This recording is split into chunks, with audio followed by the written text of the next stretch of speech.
Sweet. Welcome everyone. Thanks for coming to the Development Collective. It's our KO get-together hosted by Lateral Partners and the Development Collective. I'm just going to have Baird come up here. He's the director of the Development Collective, and he'll open us up. Cool. Hold on. Can you... Oh, yep. Sweet. You guys can hear me all right? Great. Hey, first of all, thank you everyone for coming here. It's a tremendous turnout. There was unprecedented number of people that wanted to come to this event, which I think really underlines the interest in this topic. Not only kind of from a development sense, an urban development topic, but also definitely from, opportunities in, what is probably perceived to be a pretty tough market out there at the moment. We're all pretty aware of, what's going on out of the market at the moment, and it's probably fair to say ramped up probably more so by the media that things are quite challenging out there, particularly from a ability to kind of get a development off the ground from a pre-sale perspective. So obviously Kainga is a kind of a very big hot topic at the moment. Just a little bit of background about ourselves. So our company is a development collective. We are a property development architecture firm. So we have in-house planning and architecture capabilities. We tend to operate in that kind of affordable housing space, and we've also executed property developments ourselves. So we have a team of architects as well as town planners. That's a little bit about ourselves. You guys probably all know roughly what Kainga is about, but for those of you that don't know what Kainga is about, they are essentially kind of a social landlord and urban development agency that was set up by the government to build kind of better, brighter homes and communities and lives for Auckland and also for the regions as well. They have a heavy focus on kind of delivering quality urban developments, and they have roughly around $40 billion of assets. Their aims and kind of targets are to deliver approximately around 40,000 public and affordable housing units over the next 10 years. Quite an onerous kind of target. And to do this, they've really identified that they cannot do this in isolation, and they need to start partnering up with private developers or the private sector. So that's really just the background of Kainga. The main really drivers with Kainga at the moment are they're wanting to ensure that the mistakes that got made pre-GFC 2008 do not repeat themselves and do not happen in this current recession climate. So they're very hungry in delivering affordable housing right now at this point in time. They have a number of opportunities, I guess, available within Auckland and within the regions. And they are actively looking to partner with the right people. So as part of this presentation, I think we wanted to introduce really two key components to, how do you unlock those opportunities with Kainga and begin that process of partnering with them as private developers. And our first speaker that we've got today is Ben Pauly. There's actually two Bens here. Ben Pauly. Ben Pauly himself worked in the finance industry. He's got over 10 years experience, and he's worked within ASB as a commercial manager, as well as running the commercial and development division of Squirrel Mortgages. He's a director of Lateral Partners, and he specialises in mainly working with developers in that commercial space, particularly around lending through kind of first-tier lenders as well as second-tier lenders. Secondly, our second speaker today is Ben Speedy, who is our design director here at the Development Collective. Ben's got a master's in architecture, and he's really honed his skills in creating an influence in terms of the built environment. He's the winner of the block, if you guys recognise him when he comes up here. And he will give you a little bit of insight into what is required from a design perspective to get in the door with Kainga and start beginning those conversations with Kainga. I think my personal view is that these two speakers are really critical to the process of enabling you to actually get in the door and start to talk to Kainga. You need to have a really good understanding of your financial feasibility and what your opportunities are in terms of finance. and B, you need to have a very good understanding of the design parameters that Kainga are expecting and the extent of work they're expecting for you to get in and start having that conversation with them. And then finally to that, we do have a kind of a number of people that we can connect you to, that are consultants that work out in the industry and have a direct line in with Kainga, and we also deal with them directly ourselves. So without further ado, introducing Ben Boyd.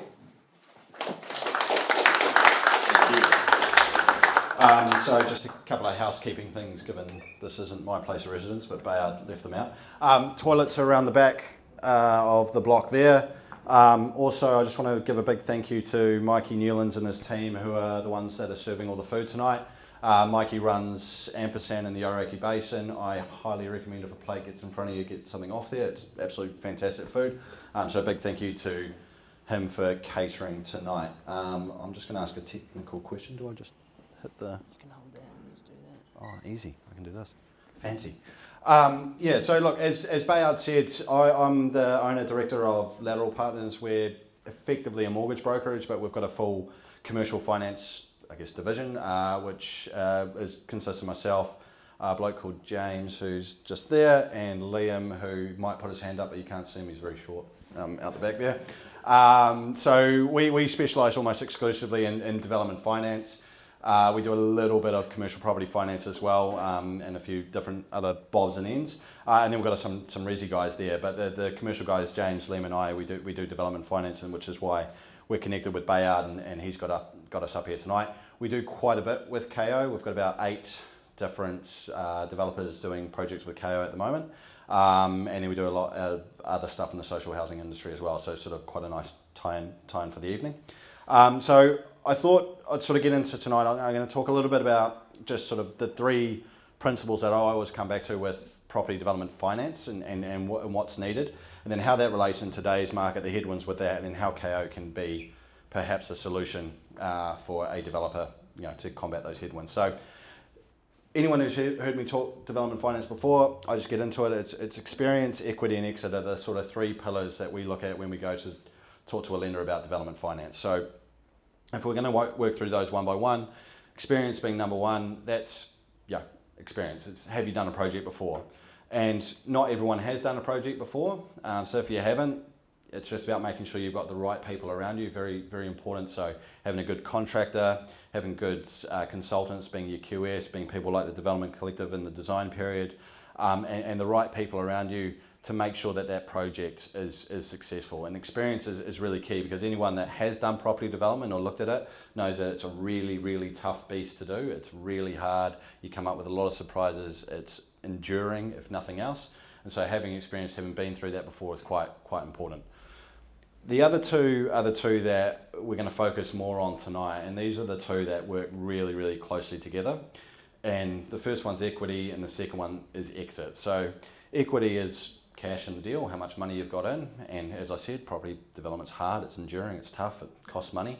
You need a lot of money to get into it, and you also need sometimes a bit of money to get out of it. Things go wrong, you may need to fund cost overruns, you may need to just fund your lifestyle while you wait 2 years for a development to finish and get some money out of it. So equity is really important for a lot of lenders, and exit is the other one. Anyone who's lending you money wants to know how they're going to get repaid, how they're going to get their money back.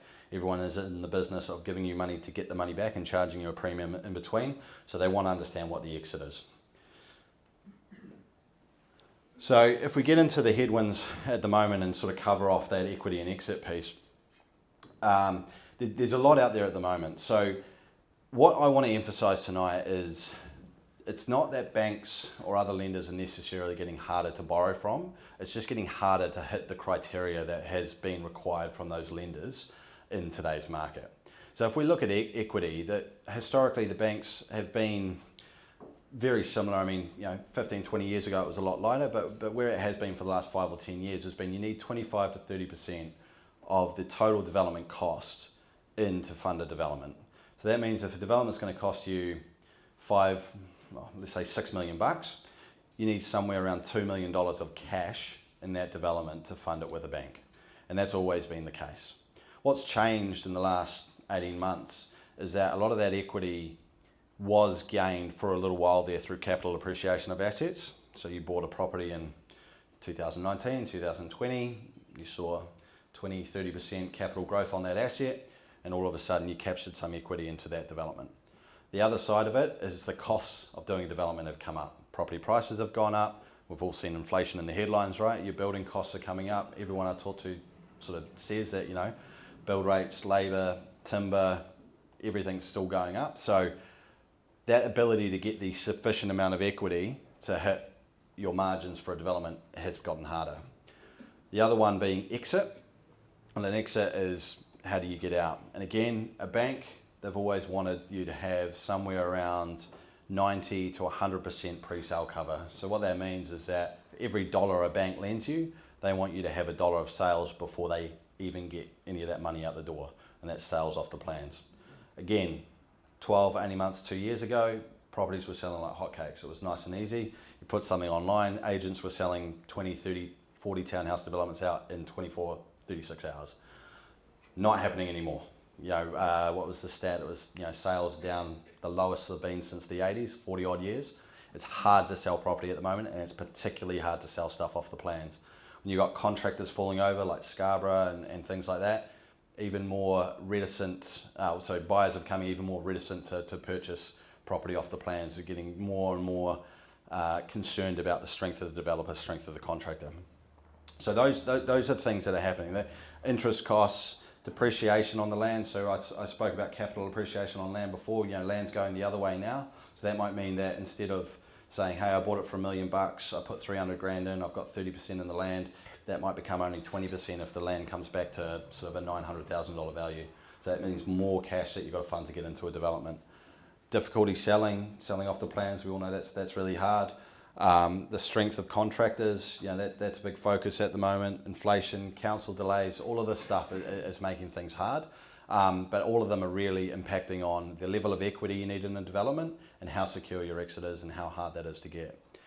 So moving from there, how KO, I guess, helps with that.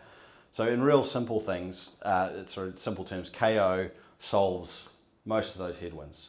So what KO does is it gives you an absolutely confirmed exit.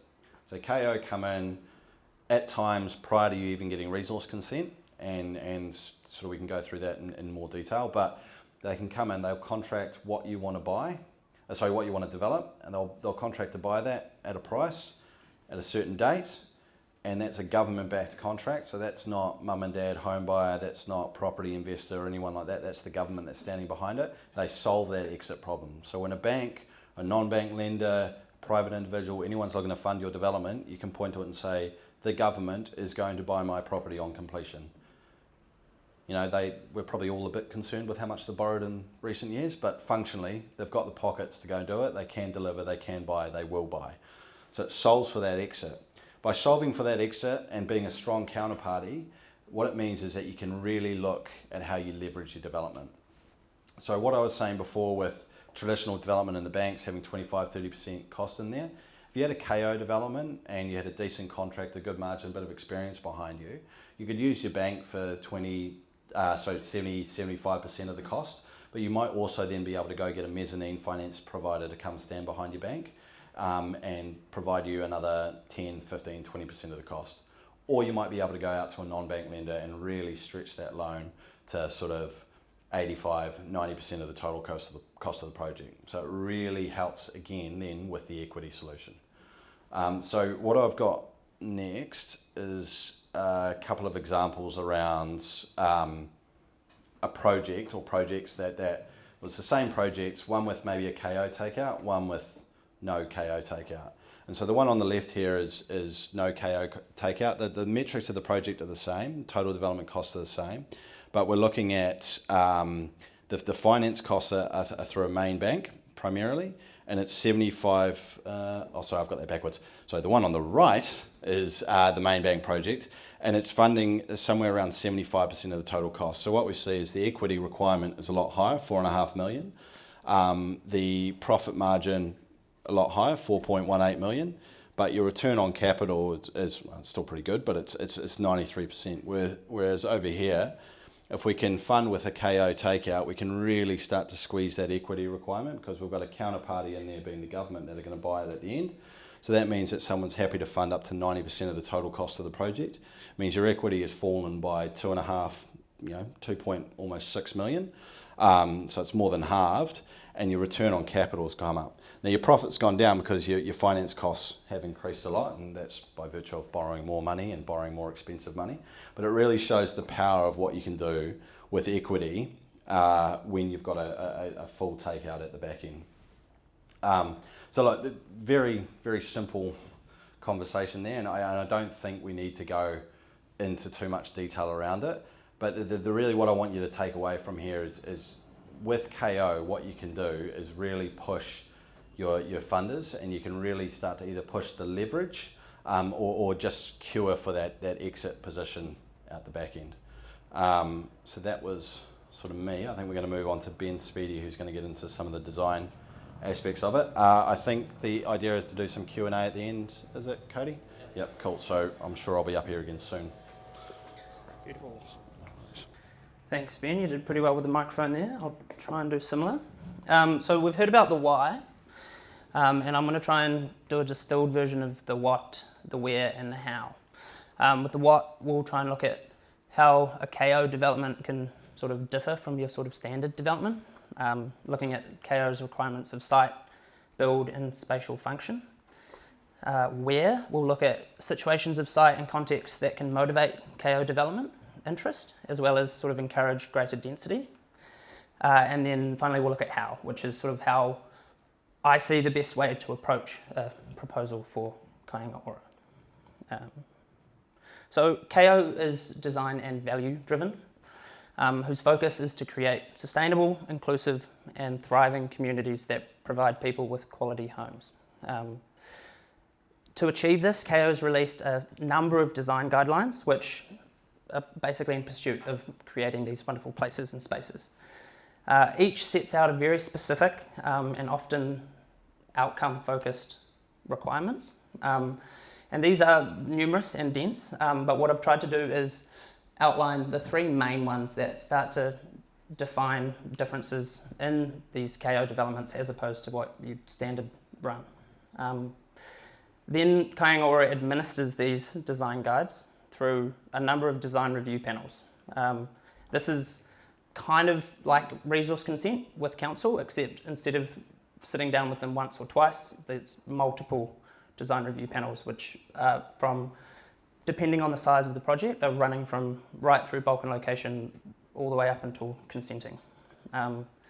Difference with Kainga Ora is that they're concerned with how the project works at all scales. So an urban context, which talks about how the site and development relates to everything around it, near 10, 15, 20 kilometres away, as well as basically how it's built, why it's built, construction methodologies, how you're keeping the house warm, tight, and all of that sort of stuff.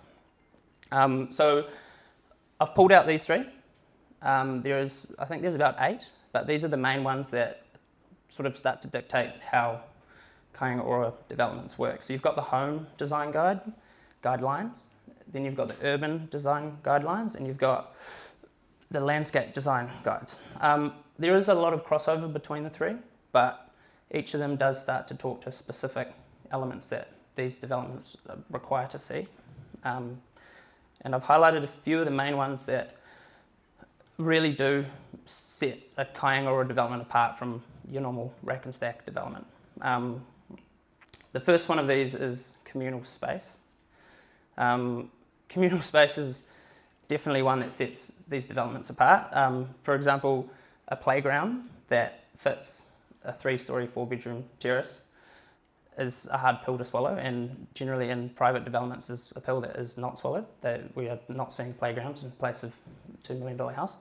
But for Kainga Ora, unfortunately, or positively in a design sense, communal space is important in developing, a sense of place and collective ownership, and is a real focus of these design review panels, and all scales of development. So I've got an example here with Grays Avenue, which is just down the way, and they've got just over 22,000 square metres of floor area, and they've provided 2,000 square metres of communal space. And then if you bring that down a scale, we've got in Perodo Street, we've got a 9 walk-up development that manages to provide social and communal space by doubling a walkway to the car park as a sitting garden and veggie area. So as much as it is required, there are sort of ways that you can start to combine different spaces and places in a development so that it doesn't mean that you're losing 10 units. The second one of these, which goes hand in hand with communal space, is car parking. Car parking is quite often the bane of many developments. It starts to dictate how a development is arranged and generally the densities that can be achieved. KO has specific requirements if you're doing standalone houses or terraced houses, basically ground floor single freehold titles, which is one per dwelling. And then as soon as you get into multi-unit developments, they start to dictate, or it becomes more of a give and take, which starts to take in consideration where the site is, where it's located, if it's close to buses, trains, public amenities, shops, and all that sort of stuff. So car parking strategy and communal space, very important, and they can start to determine the success or failure of a project, as these are basically two of the main ones that start to outline, achievable density, which, as we know, is the win or lose. And the third and final one of these, which is very specific to Kainga, is, and this comes from the Home Design Guide, they've got defined floor areas and spatial relationships that they want to see. So when I say spatial relationships, I mean they look at locations of outdoor living areas in relation to indoor living areas. They look at main living areas, and if there's passive surveillance over the street, they're looking at making sure kitchens don't have sight lines into bathrooms. And this speaks to sort of how Kainga is value driven. So they want to see good considered design, and they want to see it through the entire project, not just I've got a nice bit of facade and unit 2's got a beautiful patio, but the rest of them don't. This is another element of the Kainga process that highlights the importance of a good design team. It's crucial to get these sizes and relationships outlined early, as unwinding any of those further down the track is going to be difficult. So we talked a little bit about where and what work hand in hand. Situations of site and context, they motivate KO development interest quite often, and then they can also allow or encourage greater density. So when evaluating sites or potential sites, proximity to walkable amenity and shops and public transport is more so important, other than just being a nice to have. It starts to talk to the ability for you to reduce the burden of communal space or car parking if you can argue these walkable amenities are close by. Example being our development, we had 21 apartments, no car parks, but that's close to the train or the proposed train, bus, and that was before council had got rid of the car parking rules. So that similar conversation we would have had in that project applies here. If you can talk about the site and its amenity and public transport opportunities, then Kainga is generally a little bit easier to work with in terms of what you have to provide on site. And so, yeah, good argument. If you're close to a park, then you're not going to have to provide as much communal space on site. And similarly with car parking, if you're close to public transport, then you've got a good argument for less conventional parking strategies, not necessarily no car parking in some cases, but that can mean shared parking spaces or shared cars or e-bikes and interesting things like that.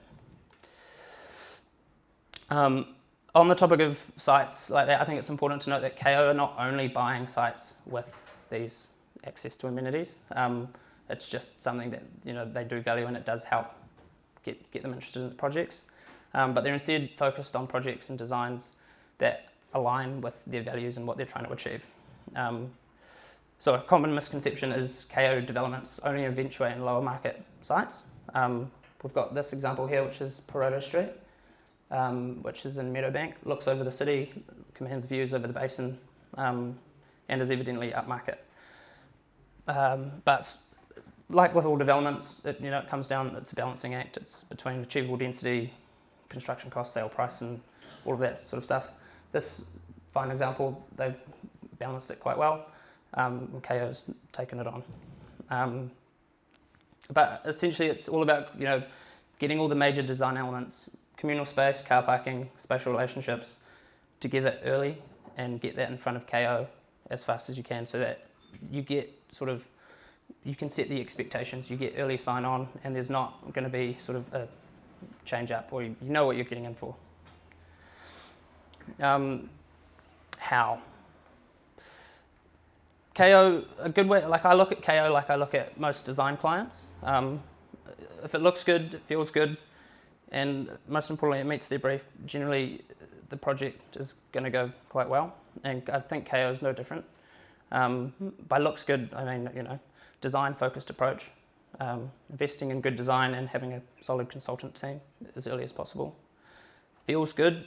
We haven't talked much about this. I've talked about Kainga's values, but it's about aligning the development values with those of KO and telling a story through design. You're finding a way to basically add a layer of emotion that can resonate with KO and their spiritual influence and mana whenua and all the things that they focus on. It may sound a little bit wishy-washy, but it is a great way to add complexity to a project that does speak to a project's design-led focus. And as KO is very focused on providing these well thought out and designed spaces, it is a good way to get them on board and signed up. And finally, meeting their brief. So collaboration is key. It's much like any design client. If you just day one turned up with a building consent and said, here you go, and here's the bill, quite often that's not going to go very well. It's all about getting them to sign up on the process, making them feel like they're having material change on the design input and the things that are happening, utilising the consultants that they give out and engaging with the design review panels actively and often. And then that also mitigates your own risk, because instead of 4 months down the track where you've got a half-cooked resource consent and they're telling you that they want something, you're more likely to pick that up earlier on. So in terms of next steps or whatnot, if you've got an empty site, assessment is key. So we can take that site and we can have a look at what we think is feasible within the Kainga design guidelines, urban design guidelines, landscape design guidelines.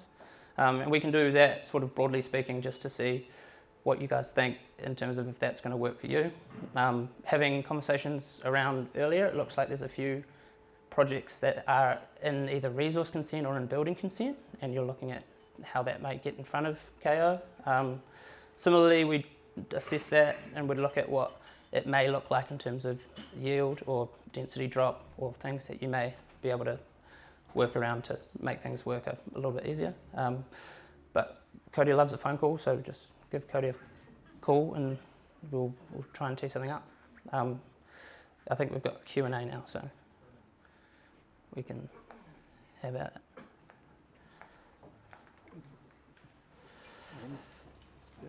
Yeah, it's on, yep.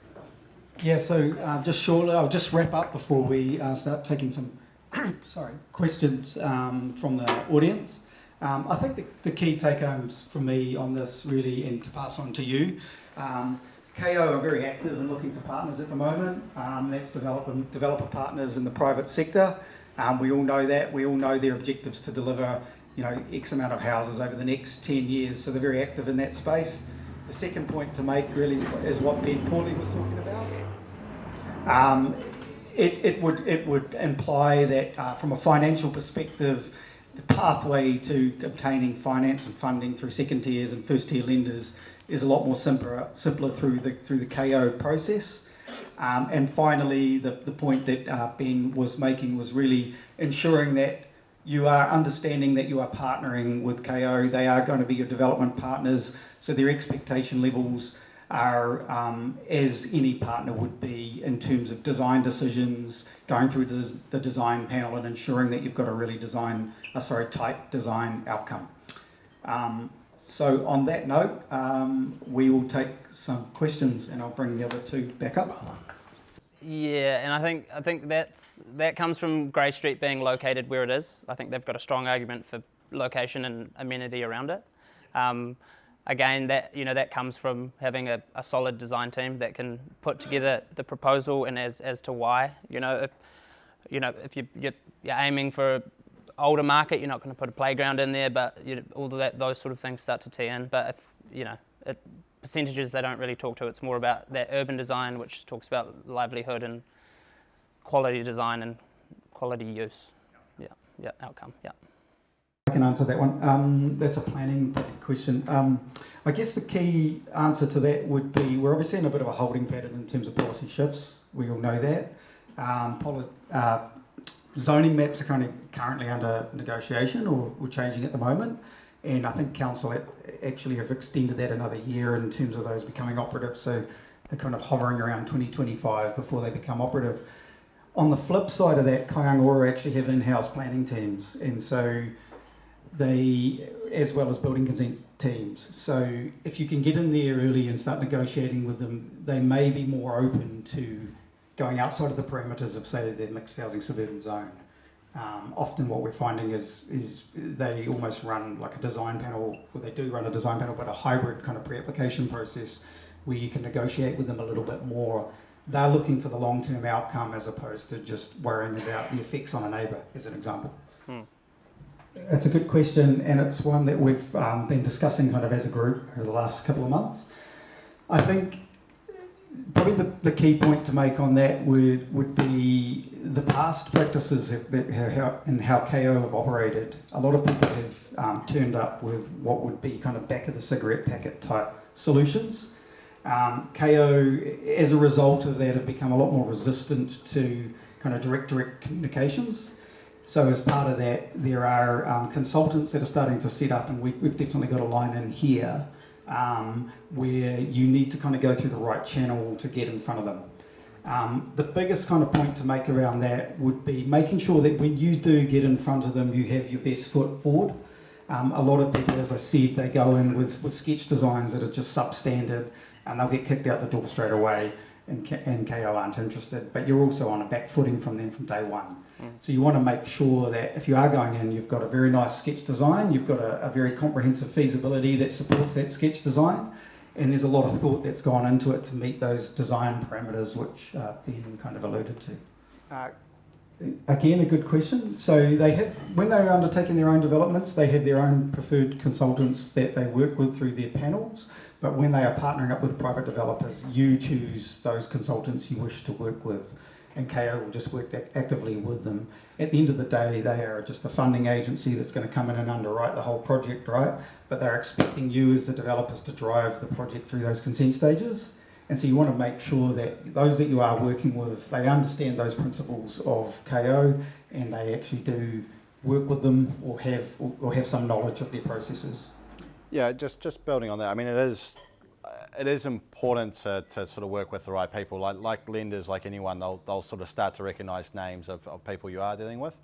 So it is sort of having some of the right people around you will help, particularly from a design perspective. If they've bought from that, I guess, agency before, they'll understand that design works, they know what they want, and they might be a bit easier to deal with through the process. So yeah, they theoretically are agnostic, but like any human being, right, they've got preferred parties to deal with. Yeah, so there's sort of two parts to that question, right? So the first one is, so when KO do an assessment, part of their assessment is looking at the area you're looking to build in and how much KO property there is around that area or social housing. And what they are reticent to do is to sort of set up, I guess, ghettos or communities that are just entirely social housing. They want them mixed with private and housing. And I think, was it possibly in a conversation earlier, you were talking about that actually to become more of a policy around having private public sort of spaces working together. So that's one of the first things they do. And so there are some places around Auckland or around New Zealand that are heavily intense with social housing, and so they are difficult to get KO projects across the line. The second aspect of that is around their budgeting. So their financial year is June, and I know for the June 2024 year they are more or less effectively fully booked, so they've fully allocated their budget. That's not to say if the right project fell on their lap that they would take that on, but it's very, very hard to get something that's going to be delivered in the next sort of 12 months into the KO pipeline. The next 12 months is reasonably fully booked, but there is some room there, and then thereafter there's some more space. But through to June 25 is when their budget is currently approved, so they don't actually have approved funding beyond that. However, there's a sort of recognition that it would kind of be political suicide for, say, National to come in and just pull funding on social housing. So there's a reasonable amount of confidence that they can continue to acquire and properties that will be delivered post then. Yeah, you want to build? Yeah, and I'll just add to that to say their overall objective of delivering housing up to 40,000 houses, right, is not going to go away. They are being more selective in terms of who they choose, and that's why I guess, you know, the intent of this conversation tonight is you need to have the right team around you, and you need to be able to kind of press the right buttons, in a sense. The other point to make would be, it's not just Aucklandified KO, so it's New Zealand focused. So there are opportunities outside of Auckland, but they're very hungry at the moment in the regions where there's not enough KO projects kind of coming through at the moment. So it's worth noting that. But their doors, in answer to your question, their doors are still open in Auckland. Yeah.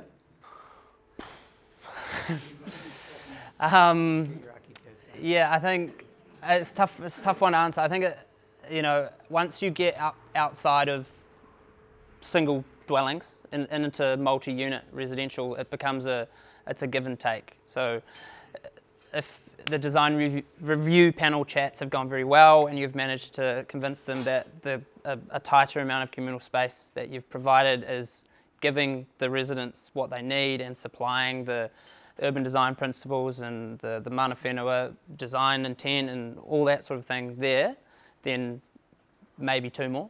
But I mean, otherwise, it'll take me 2 days and I'll be able to let you know.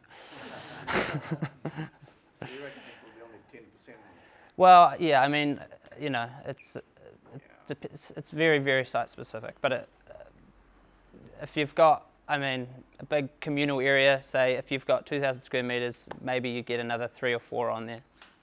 It's also dependent on what KO's objective is, right? So they, if you come to them and say, I'm just going to build X amount of 2-bedroom units, they might say, well, that's not where our demand focus is in that area. So they might say, we actually want retirement housing in that area. So you're going to have to build 4-bedroom, single-car garage houses, standalone houses. So that might be their focus in that area. We've had examples on projects we've worked on in Glen Eden, I think it was, where that exact scenario played out. It was walking distance to Henderson, but they actually wanted retirement houses. So it depends what their appetite is for those units at that point and what their objective is. They might have an oversupply of 2-bedroom units as an example. We had 24 units on our site, and to meet the KO, it went to 14. 14. Yeah, did you have any car parking? Don't know. And the biggest one is the biggest issue around it is car parking, right? So car parking tends to shrink your overall gross development value or your overall GFA as a result of KO requirements. So Kainga are social housing landlords. So that's their objective, to be social housing landlords, apart from all the the nice fluffy stuff they talk about. And then you've got Kiwi Build, which objective is to provide affordable housing to first-time buyers in a sense. Kiwi Build is probably a presentation for another day because it's obviously a whole topic in itself. But we were just talking about that in terms of the loosening up of LVRs and increase in, I think it's the first home buyer grant, which they've just increased as well, which is more of a Kiwi Build type. So your comments were really directed at the social housing more than anything else at the moment, right? Correct. Yeah, the Kiwi Build stuff can unlock some of the same results from a financing perspective because you still have the government underwrite, you still have the takeout. But the difference you can quite often get is with KO, they'll pay at market or often above market value for the property. So your feasibility can work quite easily, whereas if you look at a Kiwi Build feasibility, you have to look at what the underwrite value is, which is often, you might have a headline value if you're looking in Auckland of 850,000 a unit. a contracted value at 760 with KiwiBuild, and a 15% discount, which takes you down to about 600,000. And that's the number you've got to look to when you build up your feasibility for the financiers. And so it can be really hard to get an adequate margin in that development. So you can still push the equity, but you still need to be able to get your margin up at that underwrite value. So it does, I guess, give you the same result. However, the price point they're looking at is vastly different. Sort of, lenders assume that worst case scenario. Are they requiring an open book policy where they want to see how much money you're making and where your costs are all going? That's my experience. Is this KO or KiwiBuild? KiwiBuild, actually.